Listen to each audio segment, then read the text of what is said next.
Hey there, and welcome to APUSH History with Lennox. I'm Lennox, and today I'm psyched because we are talking about the American Revolution. We're right in the middle of time period 3, which covers 1754 to 1800, and our topic today, like I said, the American Revolution. Now, I'm going to lay it right out there for you from the very beginning. We won the war, but we probably shouldn't have. You see, on paper, we're going up against the strongest military in the world. Man, Great Britain ruled the world at this point, and we're going up against them. On top of that, we're going up against our number one trading partner. We were risking economic ruin, yet we still pressed on. So what we're looking at today is what factors contributed to our victory in the American Revolution. I want to start by talking about how not everyone agreed with this movement for independence. The Patriots, those who supported independence, made up the majority of the Second Continental Congress. They bought into the ideas that Thomas Paine presented in Common Sense. They had followed the political ideology that was taught by the Enlightenment thinkers, and they believed that we were living in a tyranny, and as such, we should replace our government. But there were still a lot of loyalists in the colonies, those who were still loyal to the British Crown and the British government. In fact, if you look at the numbers, about half, if not more, of the population of the colonies were considered loyalists.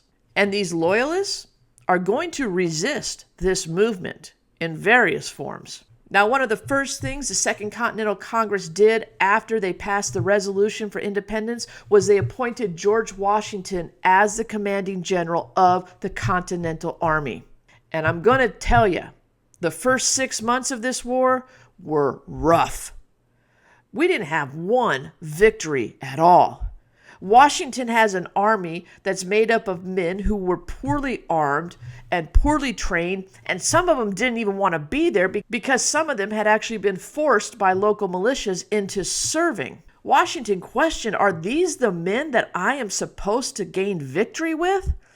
He realized what he had wasn't going to cut it. On top of that, most of these men who were fighting weren't fighting for the, quote, United States of America. They were fighting for their homes, for their particular regions. So if you tried to convince a soldier from New York to go defend Virginia, he would scoff at that. Why should I want to risk myself for Virginia? New York, I'll defend because this is my home. But let Virginia defend itself. And because of that, when Washington and other leaders started giving orders for this army to move here and there and defend this and that, you had a lot of people who just said, I'm out, and they deserted. And just one more thing to throw into the mix, the British sent General William Howe, and he brought 10,000 troops with him. And they were joined by 60,000 loyalists from the colonies. So how in the heck did we win this war? Like I said, we shouldn't have. We should still be speaking English today, in a manner of speaking.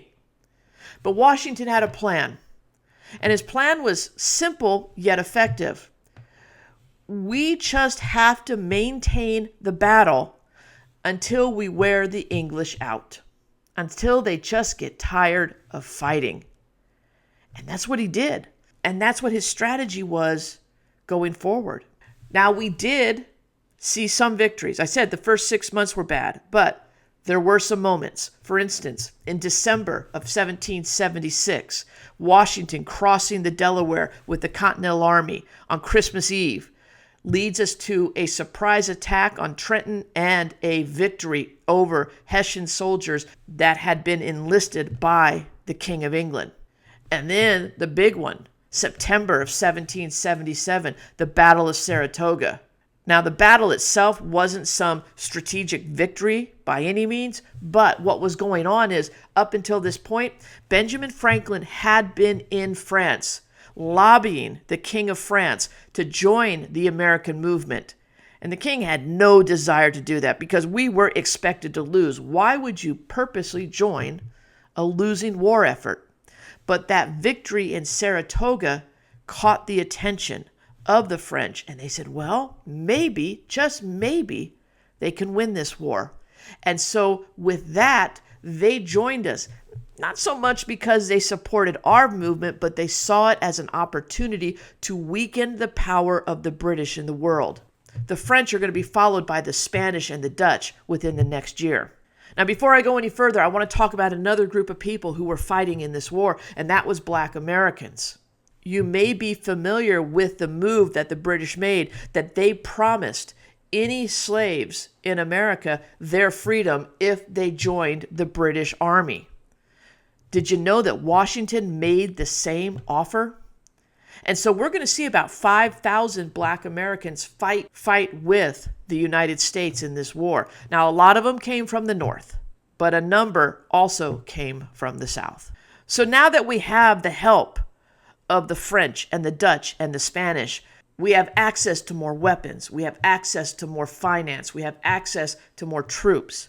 And we're going to see the tide of the war turn, because now the British have to extend their resources throughout all of the colonies. It's going to make it difficult to maintain a consistent push against the colonial efforts. It all comes to a head at the Battle of Yorktown in 1783, where Washington's troops, supported by the French and the Dutch navies, are going to defeat the British, leading to a surrender. That will take us to another set of Paris peace talks, and the Treaty of Paris of 1783 is going to be signed. And in this treaty, Great Britain recognizes American independence, as well as forfeiting all their lands west to the Mississippi.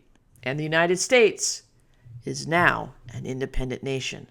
One battle might be over, but now, how do you build a country? That's in a future video. If you have any questions about the American Revolution, post them in the comments below. Other than that, thanks for watching. We'll see you on the next one.